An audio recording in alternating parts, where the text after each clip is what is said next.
Hello students, আজকে তোমরা দেখতেই পাচ্ছ বোর্ডে লেখা আছে আজকের টপিক হচ্ছে প্রফিট অ্যান্ড লস। এটি আইটিআই সেকেন্ড ইয়ারের একটা চ্যাপ্টার, খুবই গুরুত্বপূর্ণ। এটা আমাদের দৈনন্দিন জীবনেও প্রচুর কাজে লাগে।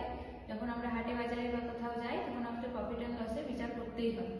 তো প্রফিট অ্যান্ড লস জানতে গেলে আমাদের প্রথম যে জিনিসটা জানতে হবে সেটা হচ্ছে সিপি, কস্ট প্রাইস। বাংলায় বলা হয় একে ক্রয় মূল্য, যে দামে আমরা কোনো জিনিসকে কিনবো তাকে বলা হবে সিপি। তারপরে আসছি এসপি। এসপি হচ্ছে সেলিং প্রাইস, কোনো জিনিসকে আমরা যে দামে কিনলাম আর যে দামে বিক্রি করলাম, সেলিং প্রাইস হচ্ছে বিক্রয় মূল্য। এরপর আসি প্রফিট কি। যখন আমরা কোনো জিনিস কিনি এবং সেটাকে যদি তার থেকে বেশি দামে বিক্রি করি তখন আমরা বলি যে সেখানে আমাদের প্রফিট বা লাভ হয়েছে। তো প্রফিট কখন হয়? যখন এসপি গ্রেটার দেন সিপি, মানে যেটা আমি বললাম যে দামটা আমরা কিনবো আর যে দামটা আমরা বিক্রি করব, বিক্রি করার মূল্য যদি বেশি হয় তখন হবে আমাদের প্রফিট, এবং প্রফিটের ফর্মুলা হবে এসপি মাইনাস সিপি। তারপরে আসি লস। লস কখন হবে? যখন আমাদের এসপিটা হবে কম সিপির থেকে, মানে আমরা যে দামে কিনবো তার থেকে যদি কম দামে আমরা বিক্রি করি তখন হবে আমাদের লস। তো তখন লসের ফর্মুলা হবে আমাদের সিপি মাইনাস এসপি। ঠিক আছে, তো আমরা একটা অঙ্কের দ্বারা দেখে নেব যে প্রফিট আর লসটা কি করে বের করছি।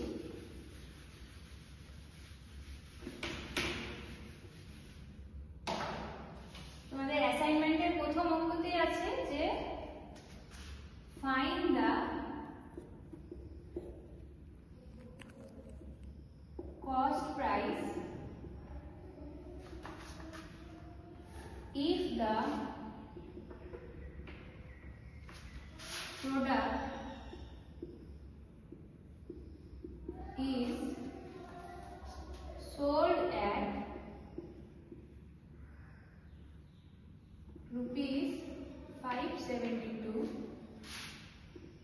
with a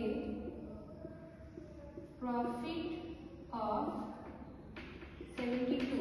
তো এখানে তোমরা দেখতে পাচ্ছ যে এখানে বলা হয়েছে যে একটা প্রোডাক্টকে আমরা বিক্রি করেছি 572 টাকায় এবং সেটিতে প্রফিট হয়েছে 72 টাকা। তো সেটা আমরা কিনেছি কত টাকায়? তো আমরা আগেই লিখলাম যে প্রফিটের ফর্মুলা হচ্ছে এসপি মাইনাস সিপি। তো আমাদেরকে বের করতে কি দিয়েছে? আমাদেরকে বের করতে দিয়েছে সিপি। এখানে আমাদের অঙ্কে দেখো প্রফিটও দেওয়া আছে, এসপিও দেওয়া আছে। তো সিপি কে যদি আমরা এদিকে নিয়ে আসি তো সিপি হবে এসপি মাইনাস প্রফিট। তাহলে কি দাঁড়াচ্ছে? এসপি আমাদের দেওয়া আছে 572 টাকা আর প্রফিট দেওয়া আছে 72 টাকা। তাহলে আমাদের টোটাল সিপি কি দাঁড়ালো? 500 টাকা। এটা হলো অ্যান্সার।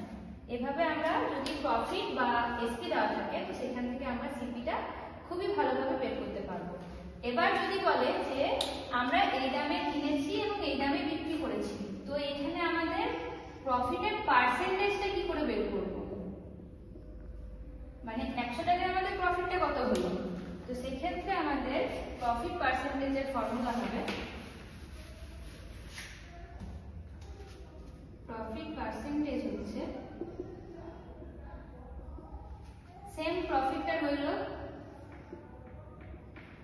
আমাদের লাভ বা ক্ষতি সবসময় ডিপেন্ড করে সিপি অর্থাৎ কস্ট প্রাইসের উপর।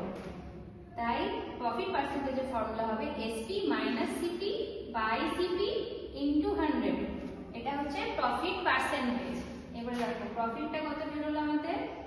এসপি বেরিয়েছে আমাদের 572 মাইনাস 72 আর সিপি আমাদের নতুন বেরোলো হচ্ছে 500, তো ইনটু 100।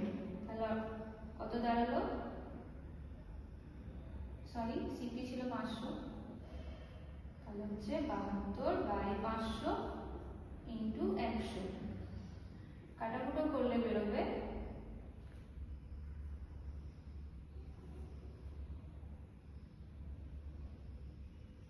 14.4%। এটা হলো অ্যান্সার। তো এখান থেকে আমরা প্রফিট পার্সেন্টেজ বের করতে পারবো। সেম ভাবে যদি লস পার্সেন্টেজ কোথাও হয় তাহলে লস পার্সেন্টেজের ফর্মুলা হবে আমাদের সিপি